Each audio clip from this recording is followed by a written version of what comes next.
everybody! Welcome nga pala sa isa na namang araw ng ating daily vlogs. And today, so sabi ko nga may problema yung road bike, yung ano natin, yung mountain bike natin. Eto gamit natin ng ating road bike, papasok ng trabaho. So, tara, samahan nyo ako sa pasok natin sa opisina. So, let's go!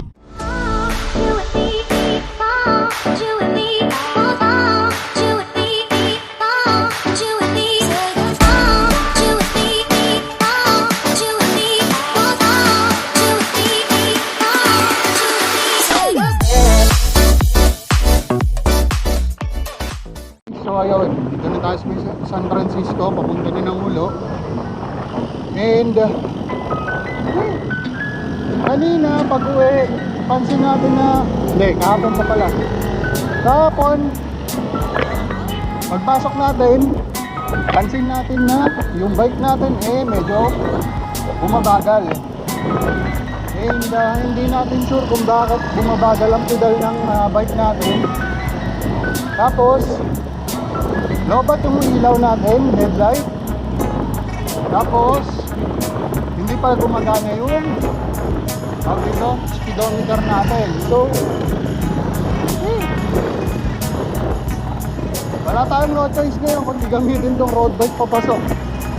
So tignan natin kung maayos natin sa mamaya yung road bike, yung mountain bike. So dami nakaparado sa bike lane. Kahusay.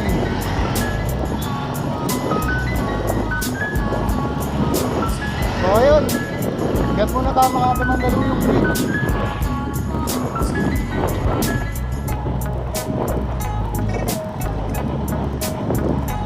Okay, so ayun, currently ang oras ay 11:34 and 26 minutes na lang, malilate na tayo. So nagbaba din tayo ng pressure ng tire. Gawa na naka wide tire tayo, 28. So para mas maganda yung natin, grip natin sa gulong. So ayun, tawid muna tayo Ayala tsaka McKinley. So tara. So ayan, dito na tayo sa Loton Avenue. And currently ang oras ay 11:44. Grabe hingal.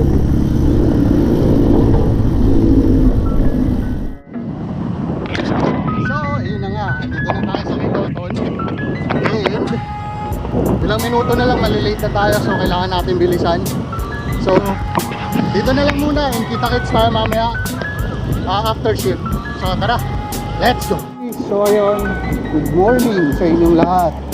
And kakatapos lang ng shift natin. And so far all goods naman. Ngayong araw na po hindi kami nagtawag. Bale, pahinga muna. Yun nga lang, may mga bagay-bagay lang ako na-realize. So biyahe muna tayo papuntang Loton. And tipid-tipid lang na ang battery. Let's go. Ako tumahon. Hirap gamitin ang road bike. Hirap gamitin yung road bike kapag papasok. So yun na nga mga buddy. So since nakapahinga kami ngayon, ngayong araw lang, kahit pa paano nabawasan yung alalahanin namin. Pero kailangan namin habulin yung mga oras na required para sa training para makapasa kami. So ayun, medyo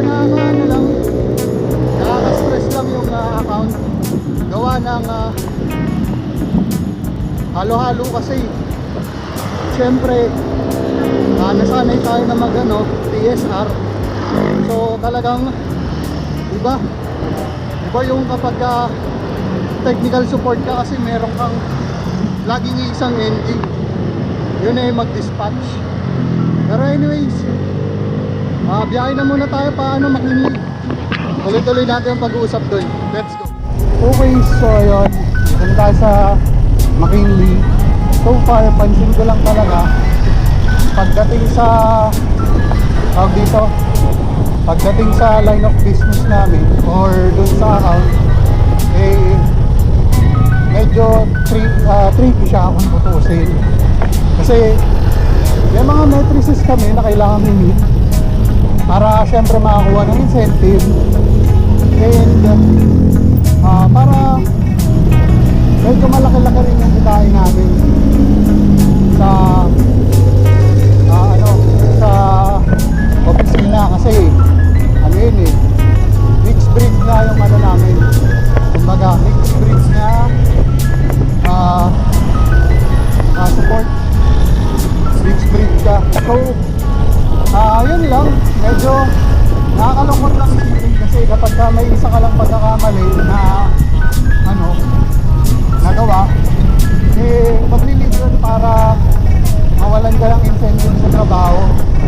So mahirap lang kasi pinaghirapan mo yung incentive tapos ginawa mo yung best mo para ma-meet yung nila, pero all of a sudden sa isang madadali ka na pagtatanggal ng incentive mo. So para sa akin mahirap yun, and syempre sa mga kasama ko din. Pero kung technical support naman na account yung hinahandle ko sa ngayon, mas madali siya kasi resolution lang naman ang kailangan sa technical support. Kaya dapat mo lang sipagan doon, take ng calls, then ensure mo lang yung resolution. Kung wala kang ibang resolution, dispatch ka and take. Yun lang naman ang doon. Pero sige, bigyan natin ng chance yung account. Since nung 2016, 2017, medyo maluwag talaga. Ngayon, nagsisikip sila gawa ng madaming fraud o mga panlolokong ginawa sa account mismo. So, traffic na naman sa McKinley.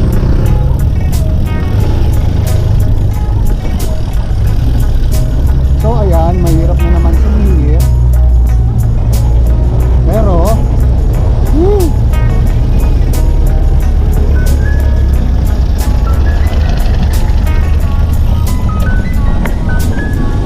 ay, hirap sumingit nito.